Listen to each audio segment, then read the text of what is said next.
안녕하세요. 오늘도 방문해 주셔서 진심으로 고맙습니다. 구독과 좋아요 감사드리며 이번 회차 이야기 시작하겠습니다. 오드리는 조용히 고개를 숙였고 단수는 그런 그녀의 손을 꼭 잡으며 할머니, 나 이제 엄마랑 함께 살 거야. 난 엄마가 필요해라고 받아치며 소리를 질렀습니다. 황익선은 단수를 바라보며 한숨을 내쉬었지만 오랜 세월 쌓인 원망을 쉽게 풀 수 없었습니다. 내가 뭘 안다고 그래? 이 물건이 내 애비도 죽게 하고 널 버리고 그동안 어떻게 살았는지 알아? 라고 소리쳤습니다. 그러자 오드리는 더 이상 피하지 않기로 작심한 듯 그래요. 저 어머니 말만 믿고 단수 아빠에 대한 죄책감 때문에 단수 놔두고 떠났어요. 그런데 어떻게 제가 돈 때문에 그랬다고 지금껏 단수를 속이셨나요? 라며 눈물을 쏟으며 그간 못했던 말을 뱉고 말았습니다. 저요 이제 도망치지 않을 거예요. 이제라도 제자리에서 떳떳하게 아들 옆에서 살아가고 싶어요 라고 담담하게 말했습니다. 그러나 황익선은 쉽게 수그러지지 않았습니다. 황 회장은 지금 와서 이런다고 뭐가 달라지는데? 단수랑 살겠다고? 웃기고 있네. 내가 그럴수록 단수 미래는 더 불행해진다는 건 알고 하는 소리냐? 라며 호통치듯 소리를 지르며 자리에 쓰러졌습니다. 서의사가 부축해 자리에 앉히는 황 회장을 보며 단수는 할머니, 나도 이제 행복해질 때가 됐잖아요. 20년을 엄마를 원망하며 살았어요. 제발 그만해요. 라고 울먹이며 애원했습니다. 그러나 황익선 회장은 나한텐 그런 거 필요 없어. 너도 내 눈앞에서 당장 사라져. 라고 호통치며 끝내 돌아서 방으로 들어갔습니다. 결국 집을 나온 단수와 오드리는 한동안 말없이 서로를 바라봤습니다. 오드리는 눈물을 삼키며 단수야, 난 괜찮아. 각오하고 온 거니 너무 마음 아파하지 말아라고 말했지만 단수는 화가 난 듯 괜찮긴 뭐가 괜찮아. 왜 엄마가 이렇게까지 멸시받아야 해? 라며 속상함을 드러냈습니다. 마침 그때 맹공이가 전화를 걸었고 목소리가 불편하게 느껴지는 단수에게 단수야, 괜찮아? 라고 걱정스레 물었습니다. 단수는 애써 밝은 목소리로 응, 괜찮아. 할머니 집에서 미역국 먹고 엄마랑 산책 중이야 라고 답했지만 공이는 그의 목소리에서 무언가 잘 되지 않고 있음을 예감한 듯 시간이 지나면 다 해결될 거야. 너무 속상해하지 마. 나중에 만나서 얘기하자라고 위로했습니다. 한편 서민기는 강진아와의 관계를 끊지 못한 채 혼란스러워했습니다. 회사 복도에서 만난 두 사람은 잠시 서로를 응시하던 중 강진아가 나는 내 옆에서 기다릴게. 너도 나한테 마음이 있는 거 아니야? 라고 말하며 손을 잡았고 서민기는 단호하게 뿌리치지 못했습니다. 하지만 이 모든 장면을 우연히 목격한 맹공이는 또 한 번 충격을 받았습니다. 그녀는 온몸이 얼어붙은 채 뒤돌아섰고 그 순간 진아가 민기의 손을 더 꽉 잡으며 나 포기하지 않을 거야 라고 선언하듯 말을 뱉고 돌아섰습니다. 공이는 집으로 돌아와 거울을 보며 중얼거렸습니다. 이게 결혼이야?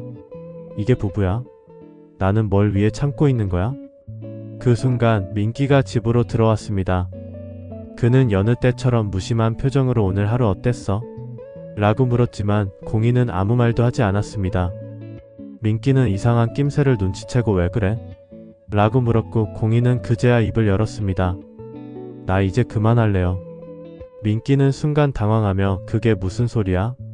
라고 되물었지만 공이는 씁쓸한 미소를 지으며 우리 여기까지 해요. 더 이상 서로에게 상처 주지 말고 라고 말했습니다. 그녀의 눈빛 속에는 촉촉한 눈물방울이 맺혀 있을 뿐 눈동자는 더 이상 흔들림이 없었습니다. 다음날 회사에서 전날 밤 공이의 의미심장한 말이 계속 신경 쓰였던 민기는 관계를 회복하려는 듯 공이에게 말을 했습니다. 오늘 우리는 외식하고 들어가자. 내가 유명한 레스토랑 예약해놨어. 퇴근을 준비하던 직원들은 이 말을 듣고 부러운 듯 한마디씩 거들었습니다. 하지만 이 순간 맹공이와 서민기를 저주하듯 쳐다보는 한 사람.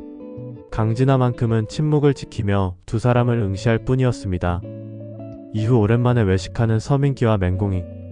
두 사람은 와인까지 곁들인 고급 코스 요리를 즐기며 그간 오해 아닌 오해를 푸는 듯 서로의 기분을 맞추려 애를 쓰며 얘기를 이어가고 있었습니다. 이때 두 사람의 만찬을 회방하려는 듯 쫓아와 한켠에서 혼자 술을 마시며 두 사람을 노려보는 강진아. 서민기는 그 시선이 느껴졌고 흠칫 놀랐지만 모르는 척 식사를 이어갔습니다. 하지만 의식하지 않을 수 없는 공간이었기에 곧 맹공이도 알게 되었고 결국 공이와 민기는 불편함이 공감되어 급히 식사를 마치고 자리를 일어섰습니다. 그러자 강진아는 성큼 쫓아와 비아냥거리듯 간만에 외식인데 이렇게 빨리 끝내면 서운하지 않겠어? 라며 맹공이를 노려봤고 이어 서민기에게 식사 마쳤으니 업무 마무리도 할 겸 오늘도 집으로 와. 차 한잔하게. 라고 말을 뱉고 쌩하니 돌아서 나갔습니다. 이에 기가 찬 듯 민기와 공이는 서로를 잠시 응시하다 집으로 귀가했지만 서로 말을 하지 않았습니다. 한편 강명자는 엄마 임순이를 찾기 위해 지인들의 조언으로 요양병원까지 다녀봤지만 좀처럼 찾을 수가 없었습니다. 그러다 치매 노인분이 딸로 착각해하는 말에 딸처럼 응대해주다 엄마 생각이 더욱 간절해 한참을 오열하다 집으로 귀가했습니다. 그날 밤 노아는 갑작스런 열병을 앓게 되었고 어몽다는 급히 노아를 업고 병원에 달려가 생모 이수연에게 울며 노아를 부탁했습니다. 그동안 노아의 엄마를 주장하던 두 사람은 아픈 어린 아들의 치료가 우선이었기에 서로 협조했지만 이수연은 왠지 모를 미안함과 고마움에 어몽단을 다시 생각하게 되었습니다. 황 회장의 단호함에 힘들어하는 구단수와 오드리, 서민기의 우유부단으로 신뢰가 무너지는 맹공이, 그런 두 사람의 파국을 기다리듯 호시탐탐 때만 노리는 강진아. 하루도 바람 잘 날 없는 등장인물들의 좌충우돌 인생사가 내일은 또 어떻게 전개될지 더욱 궁금해집니다. 이상으로 이번 회차 예상 스토리를 마치겠습니다. 다음 회차도 구독과 좋아요 시청 부탁드립니다. 다시 한번 감사드립니다.